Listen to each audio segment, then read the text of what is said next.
Welcome back to the Leashed Mind podcast, Mental Health and Dog Training. I am your host, Mandy Bowtell.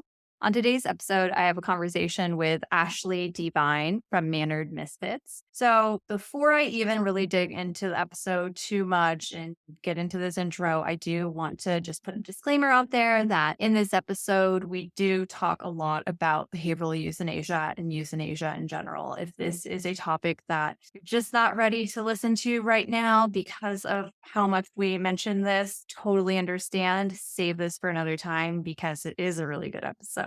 So aside from that, we talk a lot about their extensive background in shelter work since, Ashley worked in a shelter for about 6 years and then working with the behavioral program within the shelter before they decided to really prioritize their mental health, take a step back and start their training business. So this episode, we really talk about starting your own business and the toll and excitement and mental health journey it is in itself of starting a business. But then we also talk from the perspective of working at a shelter, the compassion fatigue, the burnout, and just figuring out ways to better prioritize yourself and your mental health, being in an environment that is very taxing and comes with a lot of stress and situations that, we don't really hear about often. If we don't have friends, colleagues that work in the shelter, we don't really know what they're experiencing. I myself, as big of a heart as I have for advocacy and training and behavior, I have always steered clear of shelter work because I know that I would give it too much and it would lead to my detriment. So that's why I have avoided getting involved with shelters and volunteering because I care way too much and I know I would burn out very quickly. So I always have a very deep admiration for those that do choose to get into shelter work because it's not an easy feat and it's not for the faint of heart. It's a lot. And Ashley really just lays it all out there along with their fantastic attitude and sense of humor. So I'm not going to explain too much because I do want you guys to listen to this episode. So get into it. Let's do this. I have Ashley Devine here with me from Mannered Misfits, LLC. Ashley, I'm so excited to have you on the podcast and talk about all the things new business and shelter background and just dig into it with you. So thank you for coming on. Yeah, I will not lie. When I got your email that you wanted to have me on, I was just like, "Woof." Yeah. So I thank you so much for creating this. This is a really cool thing that you're doing. And I think that a lot of people will benefit from listening to multiple stories. I'm so excited that I know you're an active listener. So I know that you totally are someone that this really speaks to. You are a new trainer. And I feel like this is just going to help even more people understand that we need to prioritize our mental health in this job, in any career, but specifically this with how taxing it can be on a lot of us. So for those that may not know you, may not follow you, can you give us a quick, not that quick, but a background story of kind of how you got into training, where you first started with the shelters, and kind of how you got to where you are right now? Yeah, absolutely. So for those of you who don't know me, my name is Ashley Devine. I'm a certified professional dog trainer, knowledge assessed. I'm fear free certified through the shelters program, through the fear free program. My pronouns are they, them. I like to call myself a pansexual, queerdo, alien cowboy. Just for a little nice buffer when I talk to clients sometimes. I love that. I got started in training after I adopted, I think this is 9 years ago now when I adopted my first dog, Layla, who, if you guys follow me on Instagram, you guys are all familiar with her. She's my old lady. And my Instagram was actually her Instagram. I remember that. Yeah. First. Yeah, it was her Instagram first. And then when I started apprenticing to become a dog trainer in the shelter, I had adopted my second dog, who her name is Potato. So you guys, if you have followed me, you see how goofy and cute those two are. And I really, really like to preface that they are both so different in their own way. And that really helped me with my training. But I also come from a very religious background, actually. And if you're watching this on YouTube and looking at my house and myself, you can see that that worked out really well for me. I grew up in the Latter-day Saints church. So Wow. LDS Okay. Mormons. Yeah. Oh, yeah. Oh, yeah. So mental health is not a thing there. It's all about prayers. So I had a lot of friends that grew up LDS. Totally get Oh that. Yeah. man. Oh man. So after this episode comes out, if anyone ever wants to talk about that, I've got, all the support for you because it's a hard thing to get out of. But Right. what I will say about that is basically I didn't really know what mental health was. And growing up, I was always that quirky kid who something very clearly was not right with me. And Air my quotes school on that. Oh yeah, I was just that weird kid with the leg twitch, but also the random outbursts. And I was not a nice kid. I would bully my classmates. I would get into fights. And I always remember kind of wondering, I'm like, what is wrong with me? And my mom was like, you're fine. You're fine. Nothing. We just need to go to church. And I'm like, Peak 90s. Yep. peak 90s, man. And I think remembering that now, I'm like, oh man, I really was not right in the head. So it was very early on that one of my guidance counselors told her, your child has ADHD. And my mom, nope, nope, that's not a thing. That's not a thing. But now, being in my 30s, I actually didn't get a full diagnosis until the very beginning of last year. So Yep. the beginning Same here. of 2022 and started Yep. my med journey. But actually having that validation made me feel so much better about, the years I spent not being able to regulate my emotions. So I have ADHD with complex anxiety and depression, and I have PTSD as well as calculia. So math for me, we do not see eye to eye. Man, you and I are we are in the same boat. We're vibing so hard. Yes. Oh Right my now. God. But I spent 31 years of my life just being this is not a normal way of thinking. This is not a normal way to be. And it really did take its toll on my job. So that's just kind of my mental health history because I feel like it's important It's when it's important. pertaining Yes. to, Yeah. yeah. But fast forward to me having one childhood dog. So obviously I know dogs really well and I can do anything. He was a Scottish Terrier. His name was Oliver. I have him tattooed on my body. Oh He my was God. great. He had no behavioral issues. He passed away at 50. So then, long story short, my partner and I at the time decide that we're going to get a dog, and we go to the shelter and we walk 9 dogs that day. And then we come across this dog who is covered in diarrhea. Basically, it turns out she was having seizures in her kennel, and they just didn't realize it. She was getting bathed every day. She fence fought like hell the full way out of her kennel. In the catch pen, in the little kennel run that they have you in at most shelters, she ignored us. She was stressed, scrouching, and just pacing and trying to dig out. And we were like, this one. I want that one. Yeah. I know, we want this one. We're going to take it home. And we named her Layla. And then it started on this whole journey of, oh, she's so great. She's just been sleeping.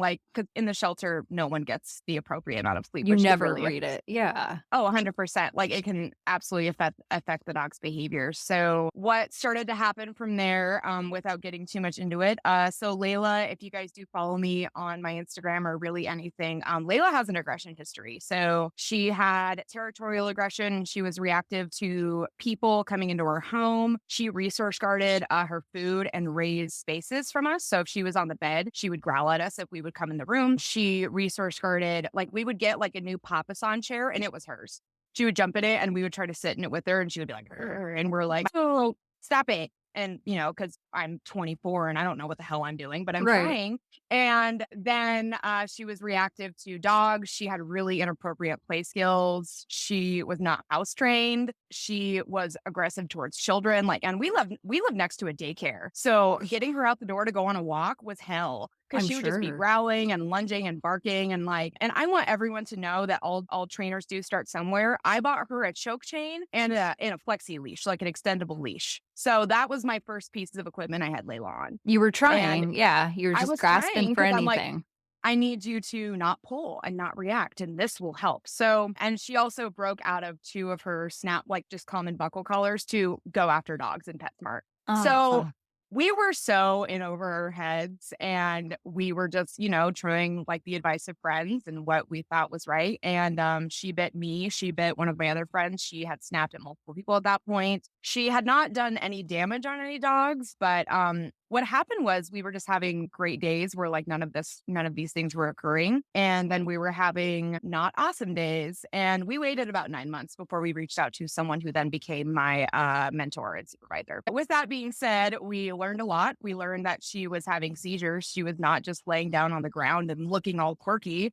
Nope, those were seizures. She was having Oh, micro seizures. So I then started to dedicate my time to her and her training and just became obsessed with it and fell down this rabbit hole of like positive reinforcement. I started fostering, I started volunteering. And at the time, I was just in the middle of like having service industry jobs. I was a server, I was a bartender, I was, but I'd always loved dogs. So, that's where we all start. We love it is. dogs. Right. And And I think what ended up happening was I got really obsessed with like my fosters being so like, oh, they have behavioral needs and I'm going to work on that too. And then I was like, you know what? I really want to get into this. And I started volunteering and like doing shelter fright groups and then participating in any like evaluations. And mind you, shelter evaluations have really changed in the last so many years. Like they're so Right. irrelevant these days. But I was so fascinated. I'm like, yep, I'm in. Let's do this. So I became an employee at my local Humane Society in 2017 after 2 years of fostering and volunteering for them. And that is when I really started to like just notice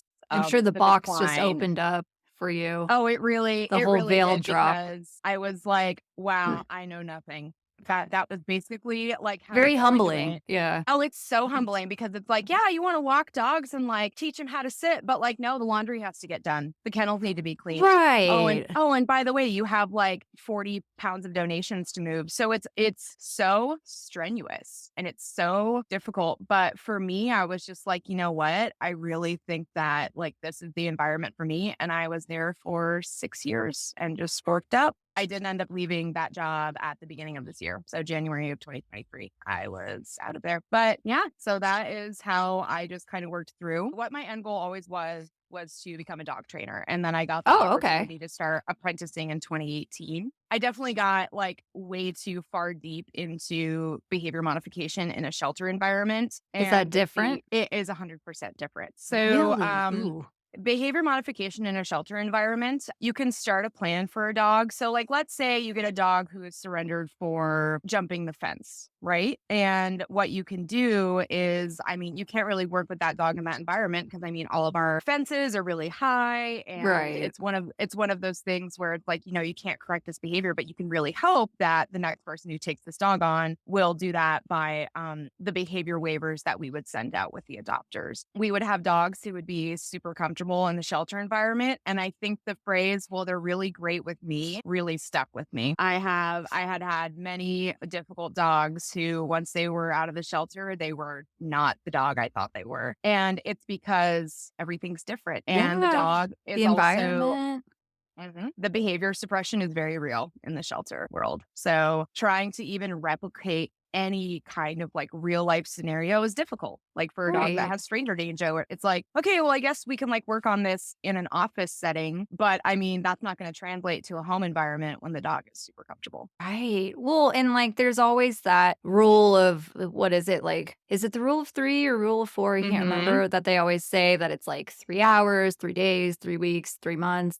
But I'm sure that changes for so many situations. But it's you, the dog hasn't even gotten through that stage. And then trying to have that cortisol come down and then get the training in when it's like you've never even witnessed the dog in that state. They're still in this heightened state. It's two different parallels and trying to get to the root cause. I'm sure that's just you beating your head against the wall trying to do it in a sense. Absolutely. And I think that like, being there for so long, I saw a lot of behavior that I'm really grateful that I did because when the dog starts to exhibit this behavior, another thing is I've worked with dogs on the farm who get transferred in from, rural areas. Like that's one thing about Idaho is that everyone thinks it's like this big farm, but I live in a capital, so I live in Boise. Right. But if you drive 30 minutes, like on the highway, you're in the mountains, you're in like the sticks. And it's very difficult for people to kind of assume, like, oh, well, there's plenty of rural space out there for these dogs. But when you try to bring these dogs into like suburbia, they're like, I don't know what a leash is. Why did you name me Buddy? I don't know what the hell that is. Of So, course I'm gonna dig under the fence and try and get away. Where's my, oh, field I was roaming in? Yeah. yeah, it's very different than what you would think would be like a typical dog who, wants to put on a leash and a collar and go for a walk. And now I think we have like this hyped up thing about dogs where we want adventure companions and we want dogs that will go to the dog bar and we want dogs that will Well, go to friends' houses and we can have barbecues with a million resources around and there will be no fights. That got me in so much shit with Layla. I realize that not all dogs are cut out for those types of environments. Right. But it's very interesting to me that people, assume that there are outlets for every single dog with every certain kind of behavior when it comes to adopting these animals out. My head's just spinning from that, but it's true, and I saw that so much in San Francisco because 'cause they'd pull from shelters all over California, Chico, San Bernardino, like real more rural areas, Hmm. and then they'd put them in San Francisco, and I'm like, "This dog has never experienced a city bus going by, a lot of, houseless people, burritos on the street, crazy other dogs reacting." Like, it was overstimulating for me to be in that environment. So to, Hmm. like, witness these dogs coming in and having to experience this, it's like, well, yeah, no shit that they are freaking out and aggressive and reactive. Like, how would you feel moving your entire life and then being housed with these random people you do not know, putting their hands near your bowls and touching you and trying to dress you? Like, yeah. Yeah. But we don't Yeah. think that. We just never make that connection for some reason. We don't. And I think one thing that I learned in the shelter world, but also in my business, is that everybody is like, oh, it'll be like my last dog. And that's never the case. It is never the case. It'll 100% be like when we had Muffins for 13 years and she loved everyone and everything. And now we have this dog who's trying to attack our children. Sorry for like the worst case scenario I get rid of, but I really do think that that's kind of like the mentality of some people. So that's kind of the unfortunate case, I would say. I do also really think that there is a huge benefit for working with dogs like that, though, because you totally step away from all this, like, you need to walk on a loose leash. You need to learn how to sit. Like, it's It really just betters like, you how as do a you, professional too. it 100% It's does. I have expanding that view. But yeah, some of them were just really severe with their behavior. Some of them were unpredictable. We had a dog who we tried to find motivators for her, I think, for 2 months, and she never moved. She wouldn't eat in our presence. She didn't enjoy dogs. She would just try to make space for herself. And That breaks my heart. it was sad. It was really sad. But, I think it really got my mentality of like, I really need to focus on like this dog's genetics and learning history versus being like, oh, you'll love living in an HOA. Like, it sounds like I think that I was like, okay, like, what is the quality of life here? And that is something I think getting into, working with some of these dogs, like, what is their quality of life and what is the successful outcome for these dogs? So that was some hard lessons I had to learn, but like such normalization around like that trauma. And it was just like, Mhm. well, it's just another day. And I think that really started to drain me. When I was working my way through the channels, I had a really not great diet of like Red Bull and DoorDash. Oh, I'm Like, sure, like, on fumes, just trying to make it day to day. Like, oh yeah, and I like smoked a bunch of cigarettes and I would still go out like drinking after work because I'm like, I can't take this. And decompress. it was so hard. But it was so normalized. It was so normalized. It was just like, yep, But I think that's this is just how it also is. that time, and I feel like,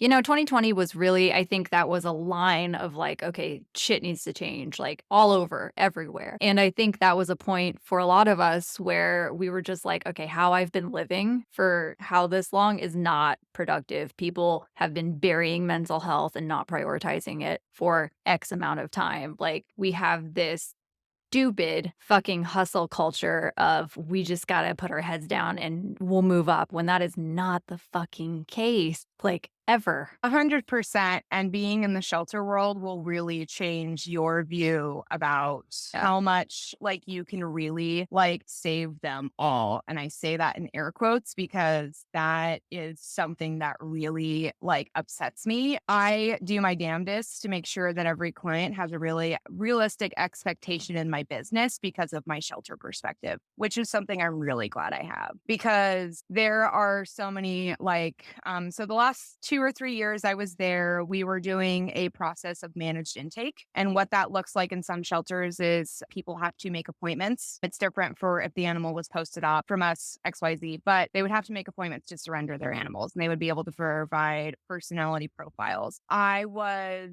on the behavior team for the last 2 years I was there. I was a dog trainer at that point. I was taking small amounts of clients. Like at the very end of 2020, it was like, okay, like you can start to do the client thing. You can teach classes, like get out there, Ashley. And I'm like, You're like withered away, like, okay. I'm like, God, I really hope that people like my disassociative humor. But I really remember feeling like, at what point is this normal? Because I really did kind of start to feel like having to start your day off with like a really great adoption and then end it euthanizing animals Right. was just like, And okay, there's like like here. there's so those polar opposite ends that you don't have control over, but you have to Well, experience it. in the shelter world, we talk about how important it is for decompression time for the animals that are into your home and all these things. The employees and the staff, and this goes for every aspect of the shelter world, we do not get decompression time at all. No. And I had a schedule where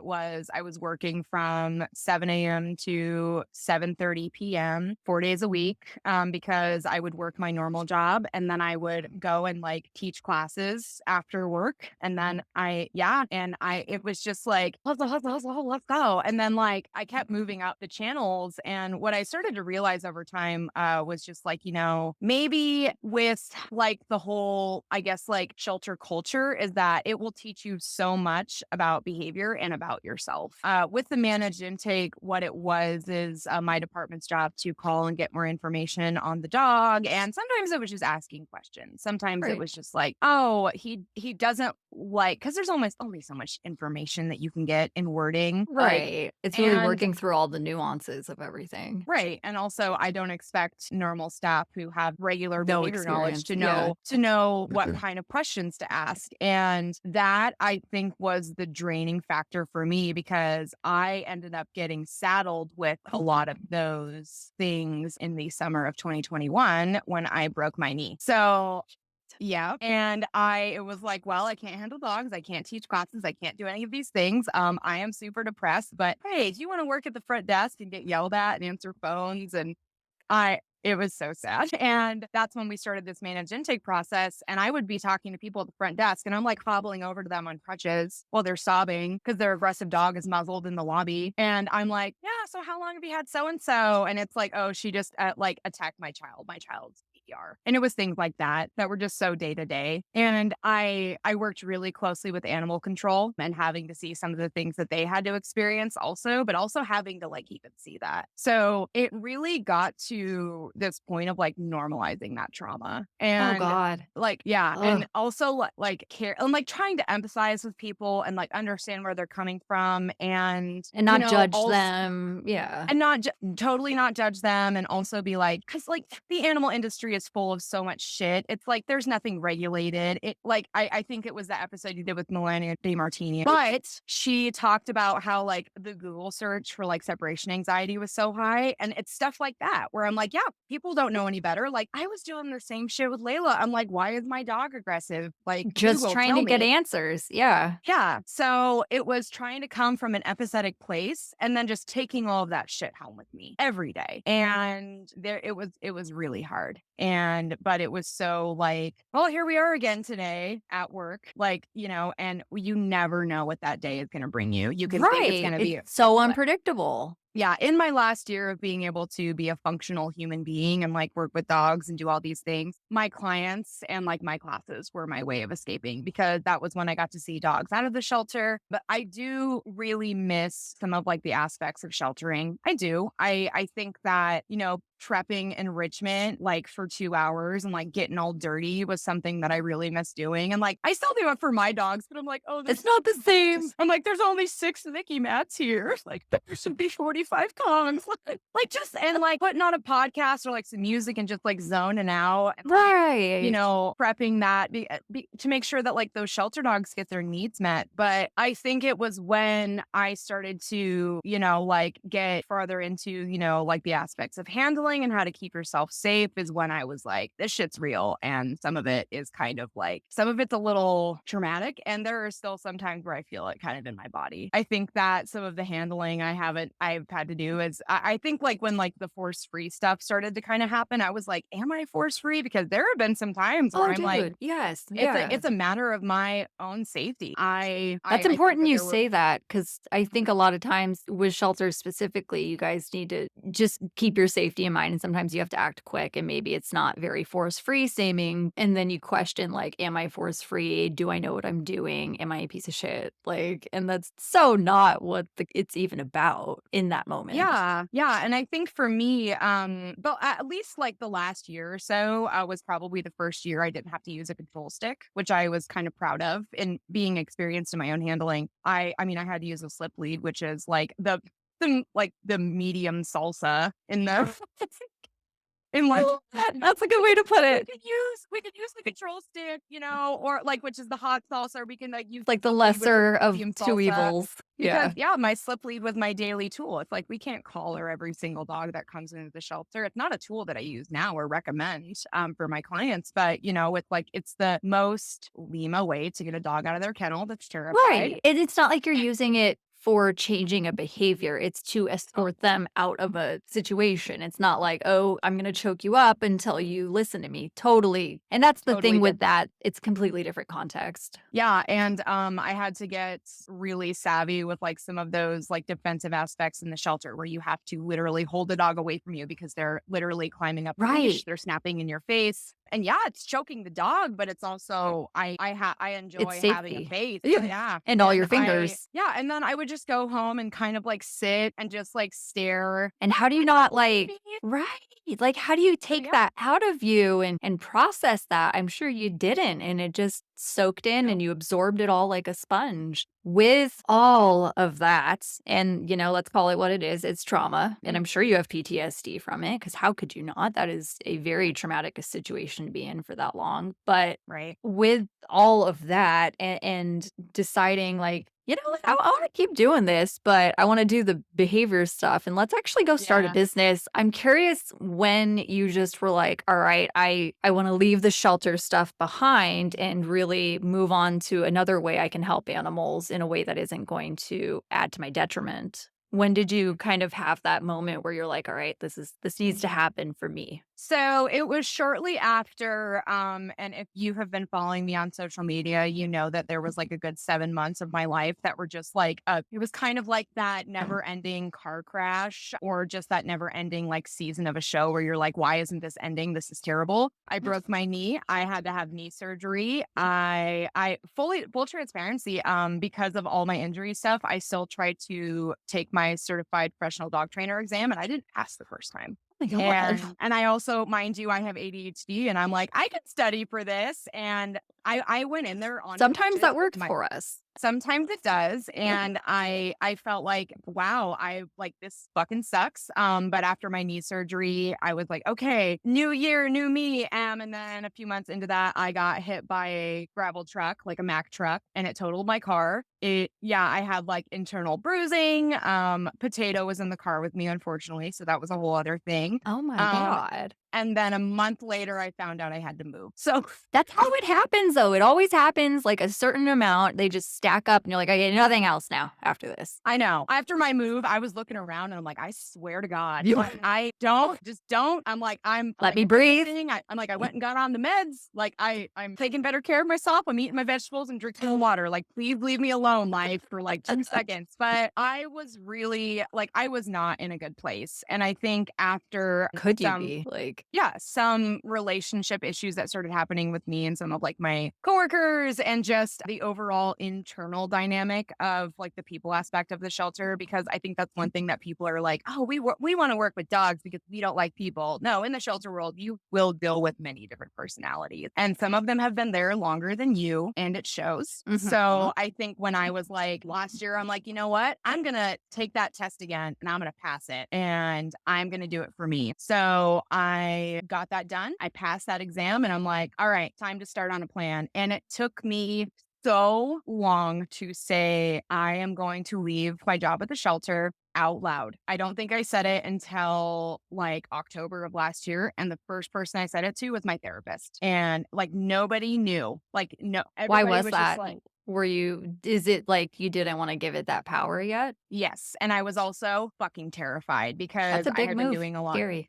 I was doing a ton of self gaslighting where I did not feel like I was going to be successful without my mentor at the time who taught me everything. It became very clear that our relationship was different. And I'm like, you know what? I feel like things have changed and I just need to move on. But I was struggling because of a lot of like the just trauma. And like, I'm like, am I going to be okay? Is anyone going to like me? Like, am I going to get enough clients? I think one thing that thankfully has worked out for me in where I live is because I have lived here my whole life. So I know a lot of people. So that has worked in my favor. But with that being said, it was not until I think the holiday season when I had a week of managed intake phone calls and I did, I think 12 of them that week. And they all ended in recommending behavioral euthanasia. And I was like, That's yep. so I was like, common though. and I was like, fuck this, I'm done. I tried to bring it up in a staff meeting and I was told, well, this is our job. And so I was like, double fuck this. And then I was told that, I was making it about myself. And I'm like, you know what? It's okay if people want to continue to have this mindset. But for me, this is so detrimental to me and how I'm acting and how I am. Like, I stopped walking my dogs. I stopped doing things I love. It was so difficult to like get out of bed and go to work Right. because I'm like, well, another day of this. And I felt like I had to start just thinking about me. And I mean, it does make me sad to think about like some of the things that I'm not able to do anymore. But Right. I'm also, I didn't even, full transparency, I did not finish my last 2 weeks of work. I was like, I can't do it anymore. Oh, I'm one of those. I don't give 2 Yep. weeks. I'm done. I'm done. And Yeah. usually when that happens, the business or job I'm leaving doesn't deserve my last 2 weeks. So, My biggest thing I think when I was leaving is that it was already being treated as if I was not there anymore. So I'm like, all right, all right, peace. I'm good. I'm good. Yep. And it was important for me to make sure a couple of people were set up for success before I left. And I made sure by my damnedest that I You did can that for only do them. so much. Yeah. Yeah, and I didn't want to burn all these bridges, but I think when I was putting in my 2 weeks, it was very much like, oh, You're okay, abandoning because there ship. is, yeah, I'm jumping ship, and they were just like, oh, okay, and then I realized like, oh, we're all replaceable. Okay, bye. Like I was there for 6 years, didn't get a card, no, like, well, goodbye. I got a lot of like tears from people that were like, I can't believe you're leaving, and I'm like, yeah, me either. Like it was like the last day I was there, I helped euthanize 3 dogs because And they that needed somebody to probably help. had to be the final thing for you, just like, "I don't have to endure this again." And I was just like, you know what? It's my last day. We're short staffed because we always were in the last year I was there. And I was like, I'm done. And I remember just being like, because another thing I did too is I got my euthanasia certification. So I was doing euthanasia. And there were so many things that were just like normalized. There was actually one time where I was out with a friend she very much reminds me of me when I was her age. But we were out with my partner just having drinks and talking. And her and I were talking about just like the dogs that we had to euthanize and like how much we loved them and how we wanted to be there for them. And I look over at my partner and he's crying. And we're both like, oh, are you okay? Because we are so like Desensitized to it. desensitized to that shit. And I was like, and that was during the weeks of like, I think like my final days there. And I was just like, holy fuck, like I am not well in this moment. So I think that was the right call to leave. And I still have like remnants. I call him my problem child. He is not a problem child. He is just unfortunately the product of, not great Genetic. socializing Yeah. and genetics. Say, like not, he was a 5-month-old Saint Bernard Husky, I don't know, something. His name was Tate. He was a beautiful dog. And he was 5 months old when he went to bite quarantine because his family had been grabbing his tail when he was chasing the cat. And he finally turned around and was like, I'm done. So yeah, it was a level 3 bite. If you're familiar with the Dr. Ian Dunbar bite scale, just a puncture on the hand. But I, for whatever reason, just latched onto this dog. And I think that was the first dog that I was like, he loves me. Like, I'm going to help him. I'm going to fix him. Like, it's going to be great. And then it kind of spiraled from there. And like, what was really hard was that I fostered him and he was so good, but very nervous of people, primarily men, because who isn't in this world. Right. But I do think that, having dogs as like his reinforcer was so great for him. And then like he and I just really bonded, but he did not show well on the adoption floor. He was at the back of his kennel, cowering, growling, like not doing well. And what was presented to me was that, well, we'll send him to the inmate program, which is where, which was an old program we used to have before the pandemic, where we would send the dogs to the inmates and they would train them. And the director of that program at the time and I were close. And I was like, please make sure that he goes with someone that is very good with shy dogs. And she was like, absolutely. And she did take that seriously. And that's something I'm grateful to her for doing. But I got updates from the prison and they were not good. He started displaying a lot more idiopathic aggression. So like he would be soliciting for attention and then turning around and just biting the hand of the trainer and almost breaking skin. He would growl at people who he had seen before, including the cellmate of the trainer. There were so many other things that happened. And it got to a point where he became so severely like unpredictable that they pulled me into the office and they were like, we cannot place Tate safely. So they gave me the option of, well, we can have him go back to foster with you because I know he did well, or we'll have to consider behavioral euthanasia for him. And that's when I backpedaled a lot. Whenever he was around my friends, I always had him dragging a leash to make sure there was a layer of management in case he got uncomfortable and I needed to grab him. He never got 100% comfortable with my roommate, who was a man at the time. And I was already doing so many preventative things to make sure that this dog did not reverse his bite history. And by the time he was out of that program, he was 9 months old. And so 9 months old, adolescent with a bite history and All of that idiopathic being aggression. your beginning experience to life. Yeah. And hoping to be like, all right, normal person who wants a nice looking dog. Like he had bicolored eyes. He had one brown eye, one blue eye. Like him and Layla loved each other. Like they would play all the time. And I remember being like, it is not fair to me to bring this dog home if the other person that lives with me is not safe. And I know that you had talked about your previous dog, Pip, and how you couldn't leave the house. And as a social 20 something, I'm like, that's not something I'm willing to sacrifice because also he was a big ass dog by the time he was 9 months and he was only going to get bigger. So I agreed with the decision to euthanize him and I was there for that. And after that, it kind of started this spiral of like hoping these dogs that liked me would make it out of the shelter. And some of them did and some of them didn't. And I think that was something that hit me pretty hard was seeing, and like another thing was seeing some of them like go out and be like, this is the home, this is it. And then they would come back. And I'm like, so that also can lead to a lot of burnout in the shelter environment because it's just like You keep seeing them go through it and you're just like hoping every time it's going to stick, but the likeliness of it working every time it happens is a little less each time. Well, and being pushed in and out of the shelter environment, honestly, like the dogs get no time to decompress.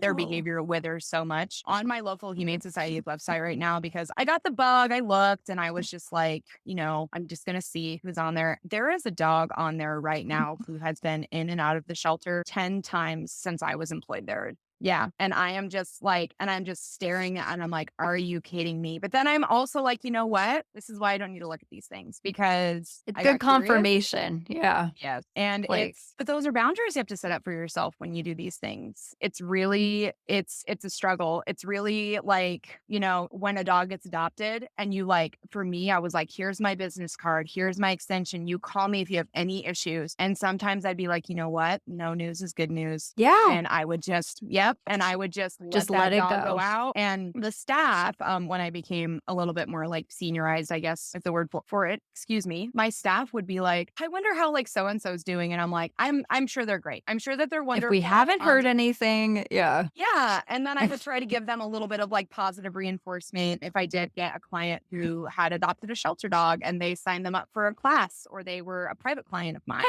And be like, yeah. And I'll be like, hey, remember so-and-so? Like their new dog guardian reached out to me, like we're going to do training. And so like, but then I also felt like I was trying to prepare them for the initial burnout that they're going to experience because like the turnover at that job is also another thing that's just constant. And a lot of people get into it because they love dogs. And then on their first day, they'll see a really severe dog fight or they'll be like, oh, I really like this dog in the kennel. And that dog is on the euthanasia list for the day. And it's just a constant cycle of those same things. Before I left, this might enrage you, but I'm going to bring it up. Before I left, the organization as of 2023 was going to give all the employees one mental health day paid. Just Just one. one. Just one. That's all you know you need. That's what the fuck?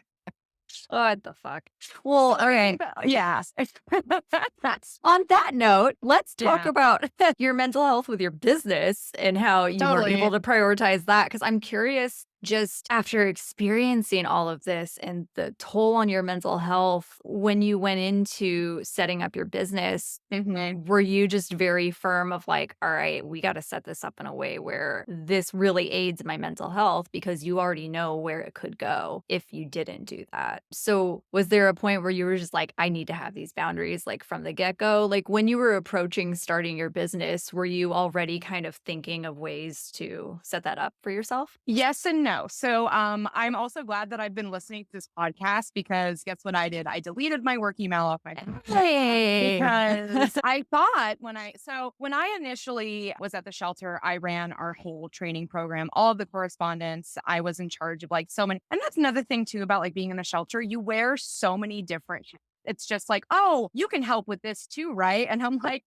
"Really?" But like inside, I'm screaming internally. So when I finally was like, okay, I need leave, I'm just going to see how this goes. Fingers crossed and just hope for the best. So I thought I was going to like go into it like hard boundaries. Like, I'm not going to check my email past 4 p.m. And like that did not happen because Not like, when you're first and starting and you need clients.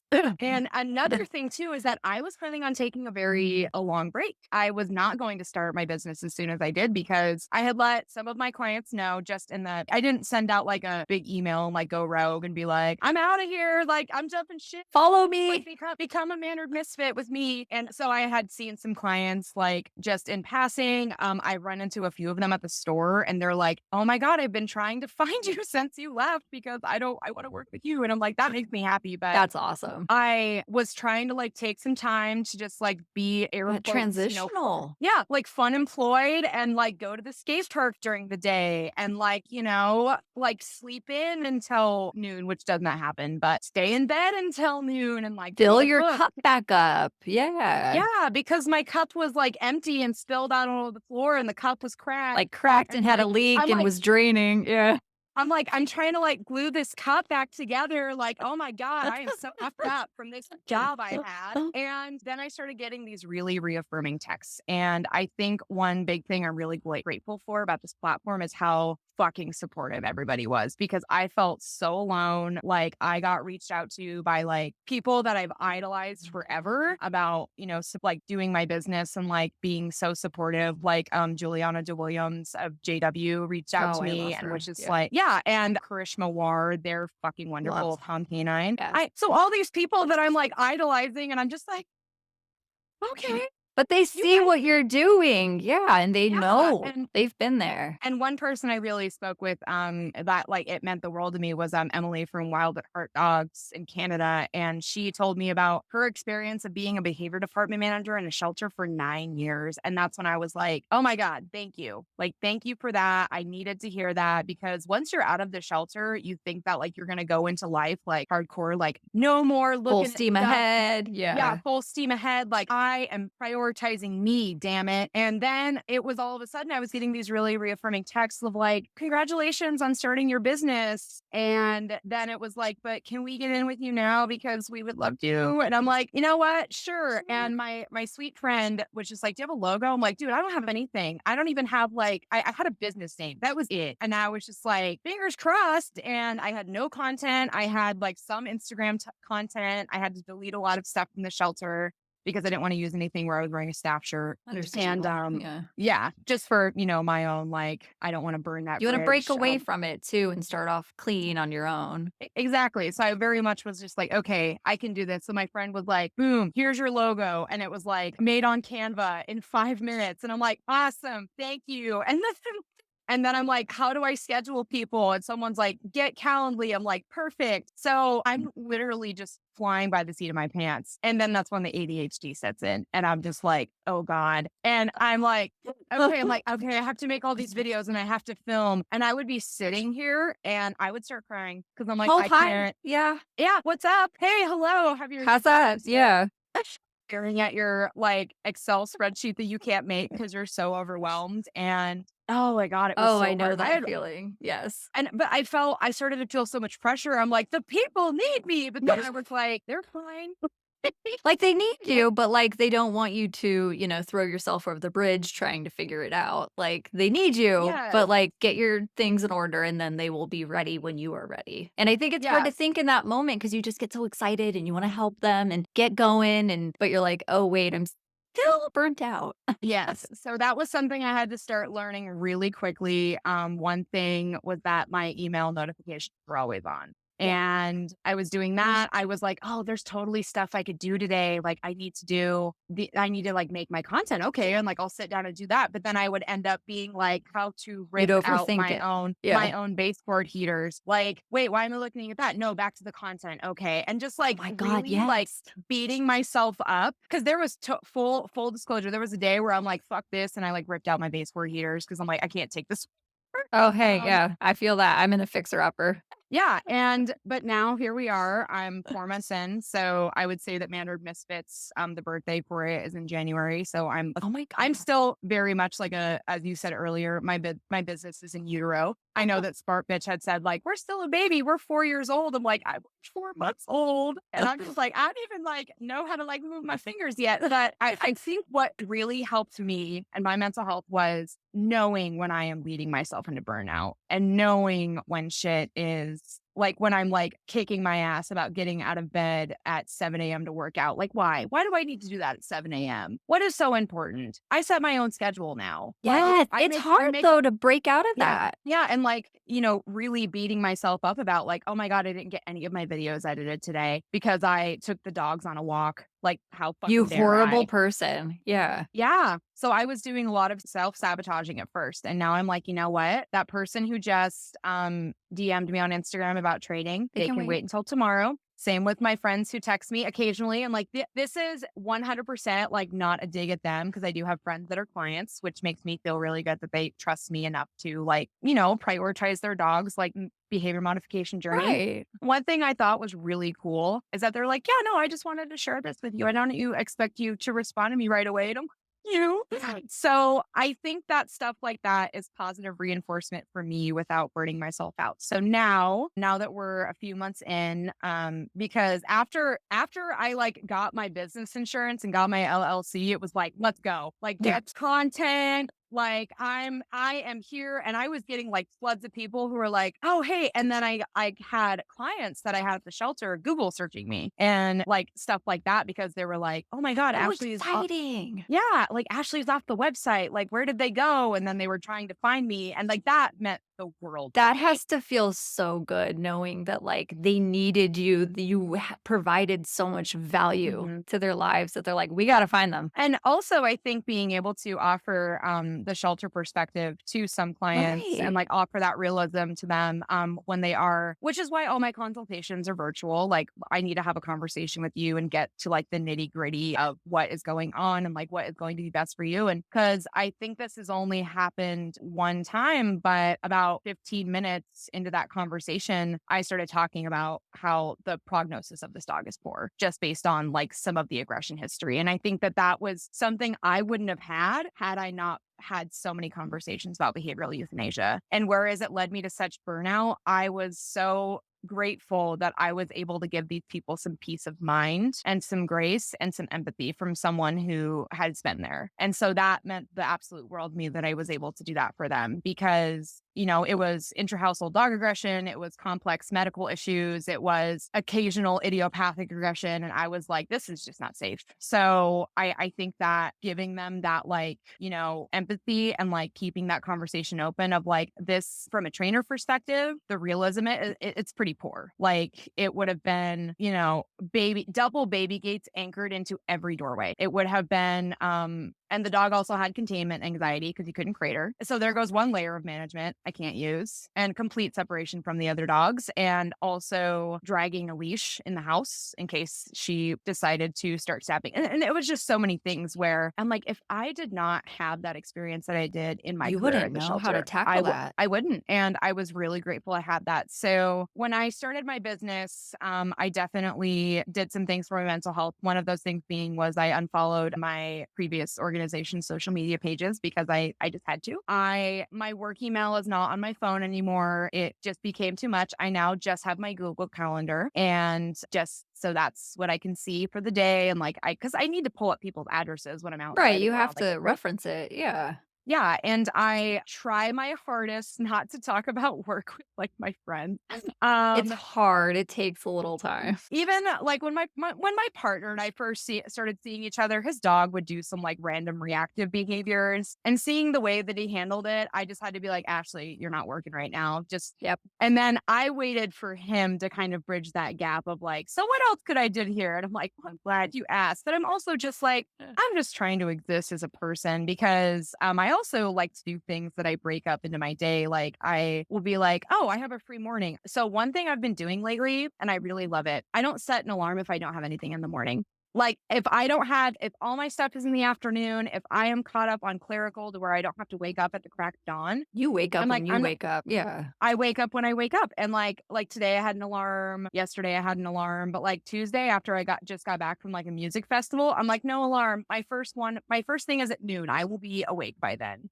Right. So giving myself that permission to, as someone who had an alarm going off 5 days out of the week, to be like, you know what? No more alarm. And I feel like I sleep better. Like I was Sure. Yes. not like kicking myself, like you need to get out of bed and walk the dogs. Or like you need to do your workouts and your meditation and like your positive fucking affirmations. You Yeah, don't need that. Some days you just need to snooze a little longer, have a I longer know. morning, and just move how you need. And that took me years to realize, like, oh, the routine I'm trying to create every single day isn't going to work every single day. What do you mean I don't wake up the same way every single day? But that's really how it is. And I have plenty of days during the week where I'm like, okay, I'll wake up a little later. Okay, I don't have to start anything until like 10. Cool. I will give myself the morning and not check my email until 10 because Yeah. the thing is, like, I try to make this clear to people because and that's why I'm such a fucking, like, about email on your phone is because if someone's emailing you, they're not expecting an immediate response. Mhm. Text message, maybe, but even that can wait. But Oh, email, yes, like, texting. email, they don't expect an immediate response. They expect, a 1 to 3 day response, and you can take your time on Mhm. that. And it's okay to have those times when it's like, "Okay, these are the hours I check my email, and I do not check them after this time." That just and it doesn't look bad from your perspective. It looks like you are a Nope. professional who really has hours where you handle things, and the right people will respect that. The ones that push Absolutely. that are not the clients for you. You do not want clients pushing your boundaries. Well, and another thing that I forgot to mention earlier in my shelter career, I would get frantic phone calls forwarded to me by post adopters because their dog was exhibiting this behavior and they're super freaked out, or their newly adopted dog just got out and attacked another dog or bit their kid or like won't stop chasing their cat or peeing in the house. And I'm just like, I don't need to call you back right now. I would be sitting Right. at my desk trying to catch up from like 2 days of being off work. And I had 3 email accounts at my job. I had 3 that I had to look at. And I know for someone with ADHD, I'm like, That's a lot. why? Well, I'm just doing the most for the least amount of money possible. Salt in the air. Just had to say that. I will say that just giving myself that permission to not be like, oh, my phone needs to be answered right away. Because I do have a Google Voice account. I have a phone number that people can call and text me on. But I'm not working that. It's off. It's turned off. I'm like, you can wait. Like, this is not an emergency. Because in my mind, if this is an emergency, you need to be considering if this dog is right for your home. You need to be considering if, this rescheduling thing just has to happen right now. Because a lot of what I talk to my clients about is like our own anxiety, because there's that stupid myth that like our anxiety feeds into our dogs. Yeah. And I just rolled I my eyes heavily at that. yes, yes. If no one is watching on YouTube right now, Mandy is giving me some wonderful facial expressions. But it's just all like debunking all these myths and telling people to give themselves that permission of, I will not like put on my trainer hat and be like, this is fixable for a situation that I do not think is safe. And I'm so grateful for my shelter career for that like time that I spent there to get a sense of realism for a success rate of a dog in a certain environment. And also with the history, because I mean, this just might not be the right dog for that right environment. And Reevaluate. Yeah. yeah, and like, validating their guilty feelings and validating their really deep like sadness about the situation. I have had people cry, like I've cried with people. Like it's a hard thing to do because you get so judged on the other end of the spectrum. And I think that was another thing about the shelter world, is that it is internally full of a lot of judgmental people. Because I could say every time I watch one of my favorite dogs get returned, like, oh, that person sucks. Oh, that person doesn't know what they're doing. Occasionally there were times where it was like, yes, an older person may have adopted a puppy it was just not a good fit. But I have some clients who have really young active dogs and they're older and they're kicking ass. So sometimes Right. it's not always about like the judgmental aspect. It's just about like, if it is a frustrating situation, giving yourself permission to be a little frustrated, but figuring out what you can do moving forward. And I think that that's something that I have to give myself permission about, like with my business and also with self-sabotaging and like not, I think it was when I actually had a business is when I started to get more imposter syndrome. Cause I'm like, look at how good quality all of these are filmed. And I'm like, why don't I have a ring light? Why don't I have this? Like, and I will leave a session that was fucking amazing. And then I'll be like, I didn't film any of that because I'm so prioritized to the dog and my You're client. in And the like, that is moment. their time. And yeah, we had I went and did some training with my friends in Salt Lake because they're clients of mine virtually. And I had 2 amazing sessions and we're driving away from their house to our Airbnb. And I'm like, I didn't film a single thing of that. And then I'm like, you know what? It went great. And that's the point. But I know Yes. that when a situation is happening later is when I will try and film it as best I can. And I think that's another thing too about like mental health on Instagram and social media. Like, do not feel pressured to film every single thing that you do and try to replicate those things, because I've tried. And just like really quick shout out to Kayla with the Toby project, because some of her like fanny pack cam stuff, I've tried to do that. And it's just like the zipper and then like whatever is happening. And I'm like, well, this isn't working. But like, if that's in your repertoire to do that, hell yes for you. But don't ever feel, if you're listening to this, like, don't ever feel pressured to create that same replicable content that you would like hope and pray is modeled after someone else you saw online. Like, everyone on social media is so different, but it's something that I'm so grateful for, especially when I was leaving my job and starting my business. I got like mounds of support from total strangers, and that's something that I will always be grateful for. Well, and don't forget that we just established that you are still a little, in uterus business. And of course, you're Mm-hmm. not going to think to film things and come with like filming equipment and have things ready because you're just trying to be present in the moment with your clients. And that's all you should worry about in the beginning. Don't worry about filming and making things pretty because you're still getting established. We don't need to worry about that right now. And the people that do have the pretty content and are doing so much, they have teams, they have a Yeah, staff. That is different. And they have worked very hard to get to that point. And you will get there, not 4 months of just owning your business. It takes time. exactly. And Exactly. But yeah, steering back to like, giving ourselves grace for when we do start businesses. I think that that was something I did struggle with for a while, and it's gotten a lot better because I have all these ideas. Like, one idea sure, that I need to like get my shit together about is my webinar. It's called Cue the Chaos. Shout out to Joy at Comfort the Dog Training for I helping me. love that. Yeah, for helping me come up with that name, because initially that's what I was going to name my business. But Oh, that would have been after good. I know, but after talking to a lot of people, I have I so many love people that Mannered are like, Misfits, though. I needed a business name that wasn't going to be so like off-putting to people where they're like, I'm Right. chaos. Why the hell would I want more? So I do feel like Mannered Misfits is better, but Cue the Chaos is actually going to be a webinar about some of the filming that I did when I was in the shelter that I'm able to use with certain dogs. And like, one thing I will say for like any new trainer listening, like, volunteer at a shelter or even become employed at one for maybe not 6 years, but you know what, if you want to do that, like, by all means, like maybe even like a year and learn so much from these dogs and learn what you can do because you are working with dogs who, despite all these programs and despite all these things, they do not get their needs met. And you will learn so much about skills that you will take to real life clients with real life dogs because I don't think I've taught one single dog how to sit since I started my business. They just do it. That's I'm so I love that though, because it's true. It's like expanding their world and teaching them all these things and helping the parents have these outlets for them and working together. Like the obedience shit will come in time as they settle yeah. in. Like it'll just Yeah. be And natural. yeah, it's like a dog will sit down eventually, and same with laying down, we'll work on that later. You know what's really cool? Validating their feelings and making sure they're not nervous about shit you're going to be dealing with every day. Same with puppies. I'm like, take your puppy out, look at some stuff, touch your puppy, make sure you're understanding their body language and their consent, and maybe you can work on their name. That's it. That's all I care Oh about yeah. right now. It's That's all all. like beginnings. Like, yeah, no. It's well, and it's interesting because I feel like when I was raising my puppy, I told clients a lot of things in the moment with their puppies, but I didn't have a puppy. And then after getting my puppy, I'm like, oh, this is why they were like, what the fuck, Mandy? It's like, you just go through it. I'm like, oh, yeah, I see how that didn't happen. Why am I you trying this and when it's just not going to work? And I just need to let her be a puppy, even though she's a heathen.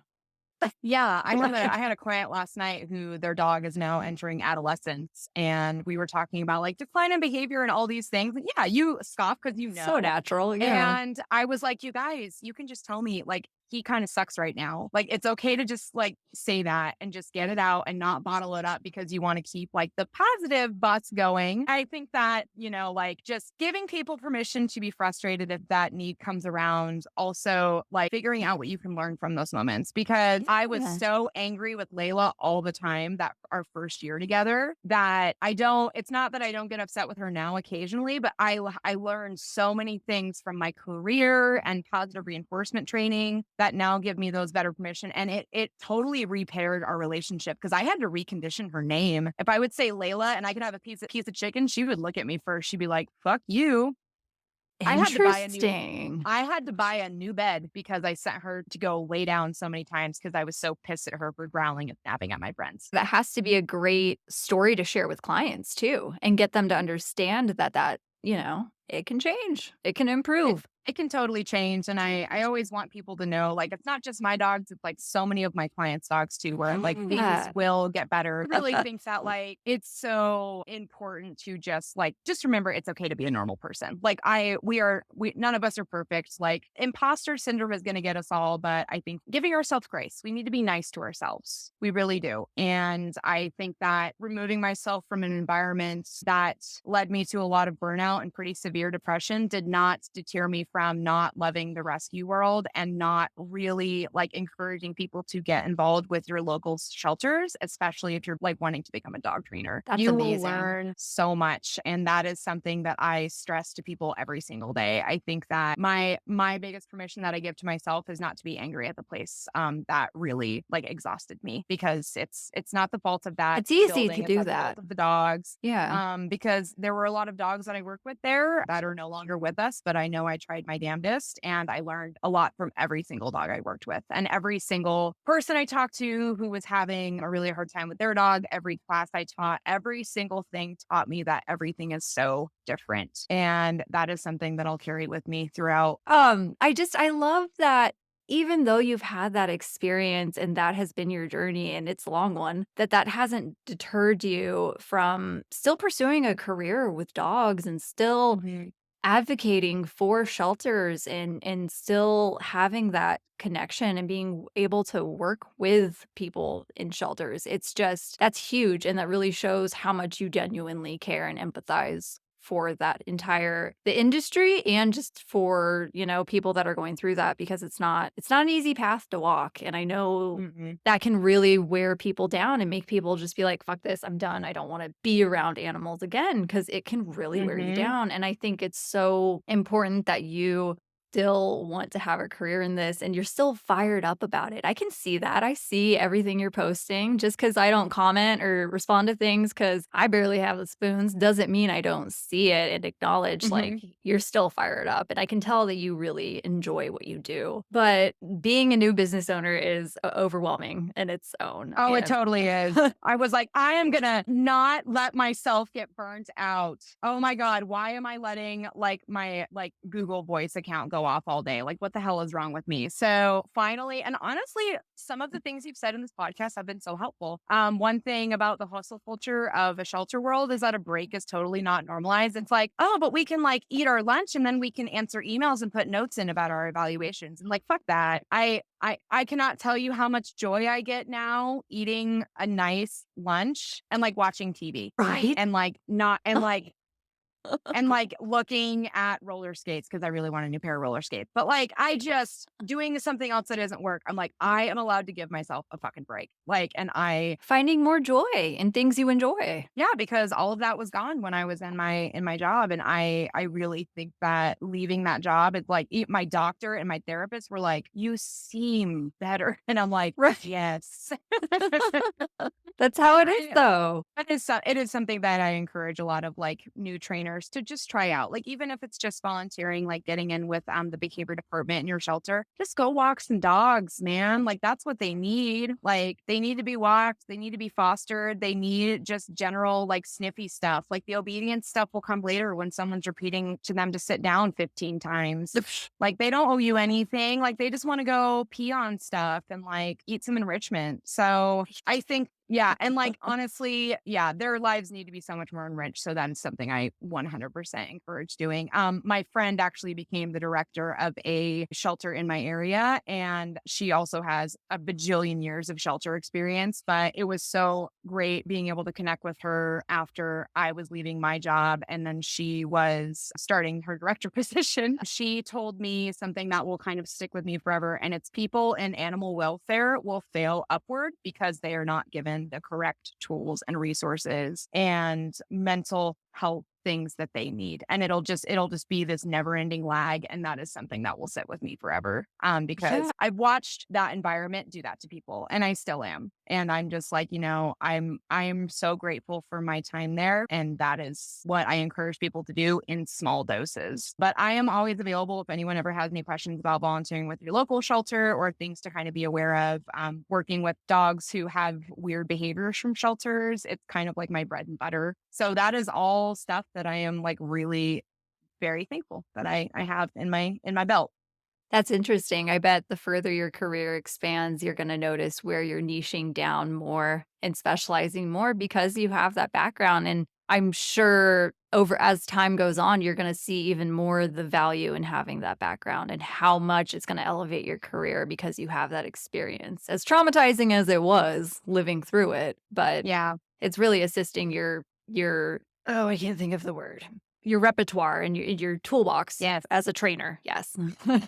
Yes, absolutely. So, I mean, and that was one thing I was like, I'm not going to be able to like get clientele. Like, I think like being a trainer, I have about like 5 years of experience now, three of them being on my own. And I tell my clients, like, my business is still really new. And they're like, we had no idea. Like, you just seem really smart. See? And I'm like, oh, and because I like to be honest with people, but They appreciate that, yeah. yeah, and so I think that that's something I'm really grateful that I have is like years of training experience, but also years of shelter experience as well. So I am so glad that I did start my own thing because it's also I think though that episode of Smart Bitch, like making your business yours, I'm like, hell yes. Like I want people to know that like I can help them with their dog's behavior, but I also don't want to take away from the fact that like we all have our own little misfit and it's okay to like acknowledge them as well behaved, but also not take away these like beautiful little temperaments that they have that we love so much about them. Right. Oh, I just think you are such a beautiful human being, and I just love getting to hear this experience. I love where you are headed with your career. It's been so cool watching it from just the sidelines of Instagram and now being able to talk through it with you and have more of an Yeah. understanding.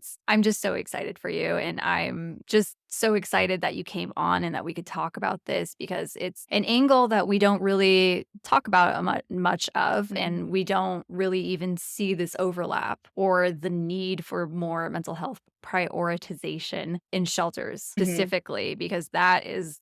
Oh, we can go down a rabbit hole on that in a whole other episode. I'm really happy to see that you are starting off your business prioritizing your mental health and you are seeing how important that is in your business. And I'm really glad to hear you have your email off your phone. Yes. Oh my god, and I'm eating, like, your little recipe of, like, fried rice with an egg and, like, I veggies. had some this morning. It's so quick. Yes, and dude, I don't have a kitchen. I have 3 appliances in this tiny little hut. Hey, you can do it So, with that. Yeah. yeah, and so I gotta, like, make meals that are easy, but it's like, I don't have a fucking oven. I don't have room for one. So I, No, just have to get creative, but I'm so glad that, like, one of the things you talked about was food, and that is a very I could do a whole bad episode about relationship. that. Don't tell me about You that. really you might have to, especially for my sheltered people, because it's like drinking Dutch Brothers and eating McDonald's all the time, combined with energy drinks and just like the lack of nutrition it was so relevant in my shelter career. Well, I'm just so excited to give this to other people to listen to, and Mhm. hopefully they find some benefit. I know they will. So, do Totally. you have any advice for anyone that is just getting started? Because I think it's so badass that you kind of just hit the ground running and just went for it, because I think more of us need to know that that is okay. We do not need to have it all planned out.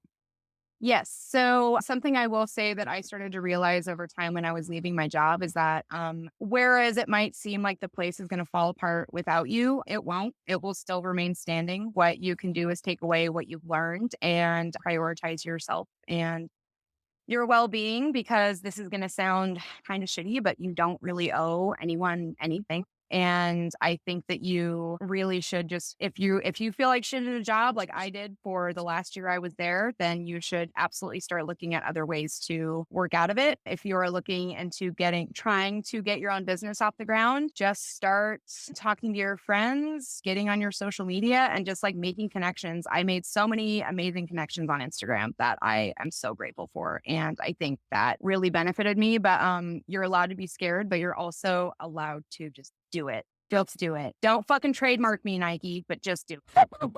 Oh, this is such a great way to end this. Thank you so much for coming Mhm. on, Ashley. Yeah, no problem, Andy. And if you like today's episode, you like what we're doing here on the Leashed Mind podcast, please feel free to follow us on social media, subscribe to our YouTube channel, tag us, share with a friend, just give a little R plus, and we'll be back with another episode.